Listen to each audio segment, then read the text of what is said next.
नमस्ते फ्रेंड्स, आज रामनवमी है और पूजा करने के लिए मैंने भोग तैयार करा है और उसमें मैंने पूरी बनाई है, काले चने बनाए हैं, गोभी आलू की सब्ज़ी है और सूजी का हलवा बनाया है।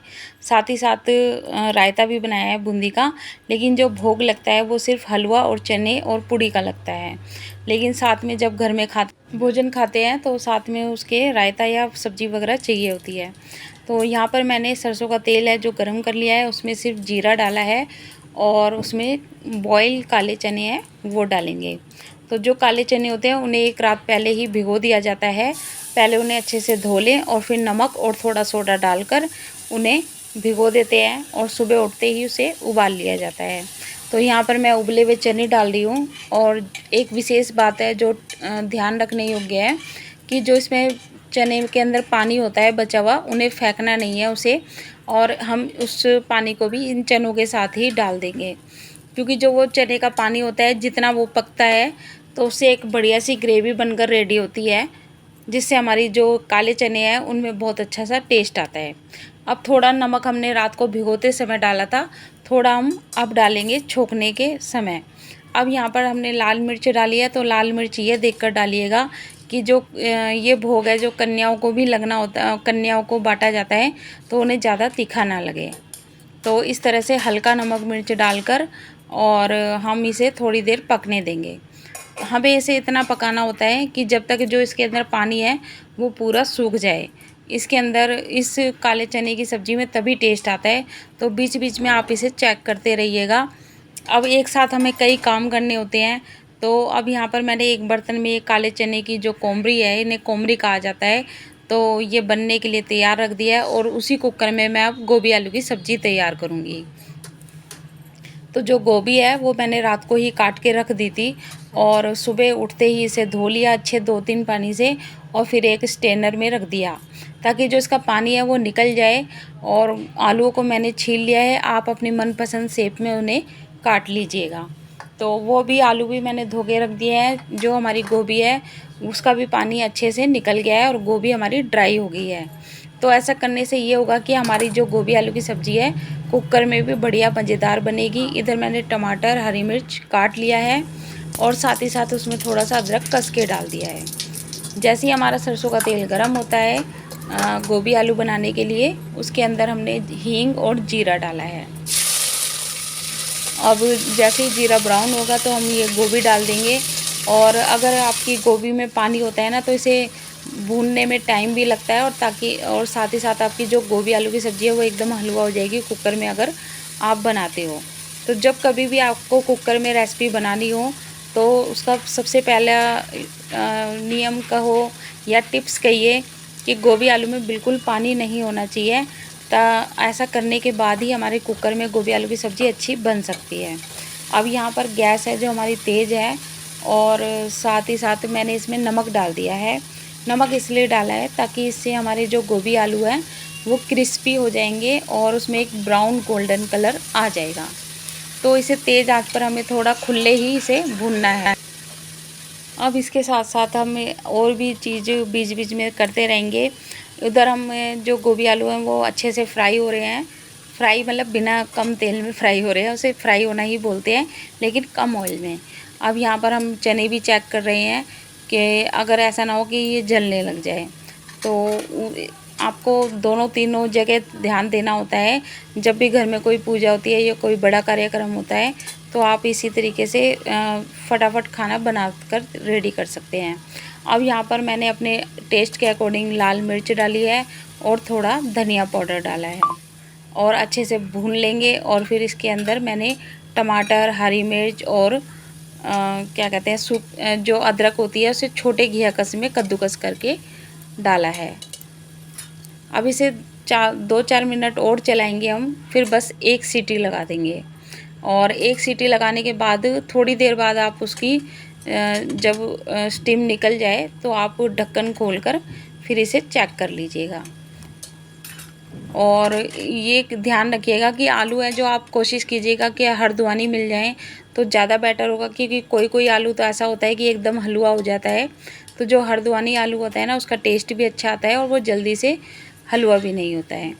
अब यहाँ पर हमारे काले चने भी बनकर रेडी हो गए हैं और इसका साइन यही है कि इसका जो पानी है बिल्कुल सूख जाएगा, ये हल्का से लिबड़वा रखिएगा। अब यहाँ पर मैंने पूड़ियों के लिए आटा छान लिया है और जो पूड़ी है तो उसमें 2 तरह का आटा आप रेडी कर सकते हैं। जैसे कि भोग लगाने के लिए कुछ लोग नमक का उपयोग नहीं करते हैं, तो आप प्लेन आटा गूंद लीजिए और एक तरफ भोग लगाने के लिए कन्याओं को खिलाने के लिए उसमें आप नमक और अजवाइन का उपयोग कर सकते हैं।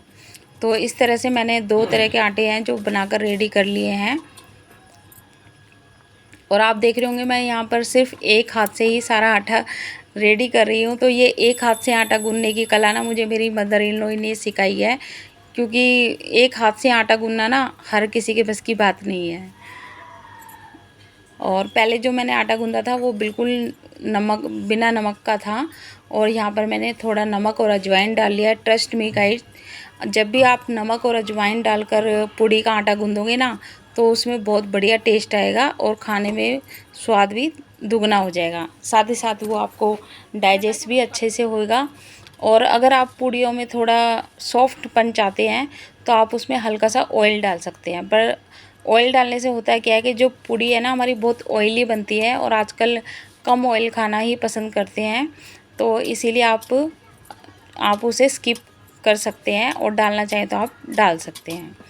तो इस आटे को जो पूड़ी का आटा रेडी किया जाता है रोटी के आटे की तरह सॉफ्ट नहीं किया जाता। अगर आटा ज़्यादा मात्रा में हो तो आप उसे छोटे छोटे 2 भागों में डिवाइड कर लीजिए, जैसे मैंने यहाँ पर डिवाइड कर लिया है।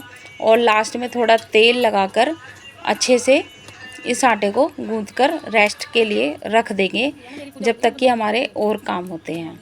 तो यहाँ पर मैंने दोनों आटों में तेल अच्छे से लगा लिया है। यहाँ पर इसकी स्टीम निकल चुकी है और हम कुकर का ढक्कन खोल के देखेंगे तो जो हमारे गोभी आलू एकदम कुक हो गए हैं, लेकिन अगर हम इसे ज़्यादा चलाएंगे तो सारा ये सब्ज़ी है जो मैश हो जाएगी। तो इसका सबसे बढ़िया तरीका यही होता है कि इसे तेज़ गैस पर खुला पकाएं। यहाँ पर मैंने गरम मसाला डाल दिया है और कटा हुआ साबुत हरा धनिया नहीं मतलब हरा धनिया काट के डाल दिया है। थोड़ा सा कसूरी मेथी डाली है अच्छी सुगंध के लिए। और इसके बाद इसको थोड़ा मैं अच्छे से 2-3 मिनट ड्राई होने दूँगी और बिल्कुल हल्के हाथ से चलाना है कि आपकी सब्ज़ी है जो सब्ज़ी में सब कुछ मिल भी जाए और वो टूटे भी ना। तो इस तरह से हमारी सब्ज़ी बनकर रेडी हो गई है। अब यहाँ मैं रेडी कर रही हूँ सूजी का हलवा, जो कि प्रसाद के लिए तैयार कर रही हूँ।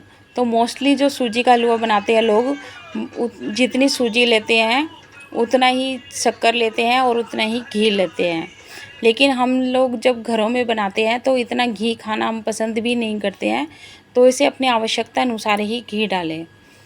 और इस तरह से मैंने यहाँ पर ये धीरे धीरे स्लो गैस पे सूजी भून ली है और जितनी मैंने सूजी ली थी उतनी ही मैंने चीनी ले ली है और उसमें 4 कटोरी मैंने पानी लिया है। तो 4 कटोरी पानी लेने से आपका हलवा है जो ना तो एकदम सख्त बनेगा ना एकदम सॉफ्ट बनेगा और खाने में इतना अच्छा बनेगा ना, बहुत ही ज़्यादा टेस्टी। तो सूजी हमारी भून रही है और जो चीनी है वो हमने गर्म पानी में पकने के लिए रख दिया है। इधर यहाँ पर रायता बनाकर मैंने रेडी कर लिया है और इसमें मैंने बूंदी डाल दिया और साथ ही साथ इसमें थोड़ा सा पानी ऐड करेंगे। तो बूंदी का रायता बनाने के लिए आप सिर्फ नमक, लाल मिर्च और काला नमक यूज कर सकते हैं और भुना जीरे का पाउडर वो यूज कर सकते हैं। तो इससे आपका रायता है जो बहुत बढ़िया बनेगा। आप चाहे तो थोड़ी सी काली मिर्च भी डाल सकते हैं। अब यहाँ पर मैं रायते में लगाने के लिए तड़का रेडी कर रही हूँ और मैं एक तरफ सूजी भून रही थी। सूजी जल ना जाए इसलिए मैंने कहा कि आप तड़का लगा दीजिए ताकि काम जल्दी जल्दी हो जाएगा, और इसीलिए ये तड़का लगाने आ गए थे और यहाँ पर मेरे से पूछते जा रहे थे कि मैं तड़के में क्या क्या डालूँ। तो मैंने इन्हें कहा सिर्फ हींग और जीरा डालना है और हींग जीरा डाल के तड़का लगा दीजिएगा। तो सूजी भी भून रही हूँ और बीच बीच में इन्हें बताती भी जा रही हूँ तो कि क्या कैसे करना है। तो जो हींग जीरे का तड़का लगाते हैं ना, और वो सरसों के तेल में ही लगाए तो ज़्यादा बेटर होगा। तो काफ़ी बढ़िया रायता जो हमारा बनकर रेडी होता है। जो पूड़ी वगैरह हम खाते हैं ना तो थोड़ा हैवी खाना हो जाता है, तो जो रायता हम साथ में खाते हैं तो वो थोड़ा डाइजेस्ट कर देता है। लेकिन हाँ, कई लोगों को ऐसा होता है अगर वो खीर वगैरह खाते हैं तो खीर और रायते का मेल कई बार मेल नहीं खाता है, तो वो आपको नुकसान कर सकता है। तो इसलिए आप ध्यान रखिएगा। तो यहाँ पर तो खैर हमने हलवा बनाया है, तो इसके साथ तो हलवा वो रायता चल सकता है। अब यहाँ पर मैंने हींग और जीरा डाल दिया है और मैंने इनसे कहा कि रायता यहाँ रख लीजिए ताकि आपको डालने में आसानी होगी, और इन्होंने इसमें रायते में तड़का लगाकर रेडी कर दिया है। अब ये कह रहे कि है ना, इसमें रायता डालूँ कि या इसमें पानी डालूँ, तो मैंने कहा इसमें पानी डाल के रायते में डाल दीजिए, वरना जो रायता है सारे बर्तन में चिपक जाता है और वो बर्तन भी फिर किसी काम का नहीं रहता। तो यहाँ पर हमारी सूजी है जो भून गई है और ये आटा वगैरह सब रेडी हो गया था हमारा। तो एक तरफ मैंने पूड़ी तलने के लिए यहाँ पर मैं देसी घी डाल रही हूँ। तो जिन पूड़ियों से भोग लगाया जाता है, हो सकता है आप लोगों के यहाँ भी ऐसा होता होगा कि जो भी हमारी कुल देवियाँ होती हैं तो उन्हें भोग लगाने के लिए कोशिश कीजिएगा कि आप देसी घी में पूड़ी सेकें। उनको भोग लगाने के लिए जोड़े तैयार करे जाते हैं, तो उन जोड़ों को आप देसी घी में फ्राई कीजिएगा, उससे ही माता रानी का भोग लगाइएगा। अगर नहीं हो तो अलग बात है, कोशिश तो हम कर ही सकते हैं ना। तो फिर इसी तरह से देखिए, अब जब मैंने सूजी बनाकर भून कर रख दी थी, वो थोड़ी देर ठंडी हो गई। फिर उसके बाद जो चीनी का पानी था वो भी थोड़ा ठंडा हो गया, और जब मैंने उसमें ये पानी डाला ना, तो हमारा सूजी का जो हलवा है बनकर आसानी से रेडी हो गया है। अगर हम गरम गरम में डालते हैं ना, तो उसमें जलने के भी चांस ज़्यादा हो जाते हैं, और साथ ही साथ वो पूरे किचन में कई बार गरम गरम उसके छींटे हैं जो पूरे किचन में फैल जाते हैं। तो हलवा हमारा बनकर बढ़िया से रेडी हो गया है। उसमें काजू, बादाम, पिस्ता, जो भी आप उसमें ड्राई फ्रूट डालना चाहते हैं, साथ में इलायची वगैरह, तो वो उसमें डाल सकते हैं। अब यहाँ पर मैंने छोटी छोटी पूड़ियाँ बेलकर रेडी कर ली हैं और सबको मैं देसी घी में फ्राई करती जा रही हूँ। तो जो ये वाली देसी घी की बनी हुई पूड़ियाँ हैं, इनसे माता रानी को भोग लगाया जाएगा, और जो घर के ही लोग होते हैं वही इन पूड़ियों का प्रसाद खाते हैं। साथ ही साथ एक जोड़ा मंदिर में ले जाया जाता है। हाँ, अब यहाँ पर मैंने कंजकों के लिए जो जोड़े दिए जाते हैं वो वाली पूड़ी फ्राई कर रही हूँ। तो अब आप रिफाइंड में फ्राई कर सकते हैं। तो इस तरह से देख रहे होंगे कि आप ये अब ज़्यादा तेल डाला है तो अब 2-2, 3-3 पूड़ी फ्राई हो रही हैं। तो इस तरह से मैंने पूरा नौमी का खाना बनाकर रेडी कर दिया। कुछ मैंने करा, कुछ मेरे पति ने हेल्प करी मेरी, और कुछ बच्चों ने भी करी। तो जब सब मिलकर काम करते हैं तो फटाफट काम है जो रेडी हो जाता है। तो एक थाली में हमने हमारे जो कुल देवियों के जोड़े होते हैं वो लगा लिए, और एक थाली में जो कन्या पूजन के लिए जोड़े होते हैं वो लगाकर रेडी कर लिए हैं। अब इस तरह से आप आपके यहाँ पर जैसे भी पूजा होती हो आप उस तरीके से पूजन कर लीजिएगा। और इस तरह से हम लोगों ने नवमी की अच्छे से पूजा करी। आप लोगों के यहाँ भी इसी तरीके से पूजन की जाती होगी, क्योंकि अष्टमी नवमी के दिन हर घर में इसी तरह से अग्यारी करके पूजा की जाती है। तो अगर आप कमेंट करके कुछ बताना चाहते हैं या पूछना चाहते हैं तो वो भी आप बता सकते हैं। और कोशिश कीजिएगा कि अपनी तरफ से हम जितना कर सकते हैं माता रानी के पूजा में हम उतना अच्छा कोशिश करें करने की। तो इस तरह से पूजा करने के बाद, भोग लगाने के बाद जो नारियल होता है उसका भी हम भोग लगाते हैं। तो जो उसका जल होता है वो भी चढ़ाया जाता है, साथ ही साथ जो उसकी गिरी होती है वो भी चढ़ाई जाती है। फिर ये गिरी थोड़ी थोड़ी काट के कन्याओं को ये भी प्रसाद में दी जाती है पूड़ी के जोड़े के साथ। तो इस तरह से ही कन्या पूजन किया जाता है। तो हमने भी कन्या पूजन करा, और यहाँ हमारे यहाँ छोटी छोटी कन्याएँ आई, तो मेरे पति ने और बेटे ने भी मतलब पूरी हेल्प करी। उन्हें कलावा बांधा, टीका लगाया, फिर उनको भोग प्रसाद सब बांटा, और जिन कन्याओं ने भोग लगाना था उन्होंने खा लिया, और जिन्होंने नहीं खाना था तो वो लेकर अपने साथ जा सकते हैं। फिर हमने सबने उनके पैर छुए, उनका आशीर्वाद लिया, और माता रानी की कृपा हम सब पर बनी रहे।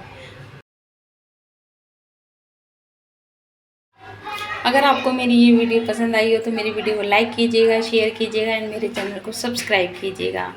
और आशा करती हूँ कि जब कभी भी आप इस तरह से भोग बनाएं तो आप फटाफट बना सकते हैं और आसान तरीके से बना सकते हैं। Thanks for watching, please subscribe me.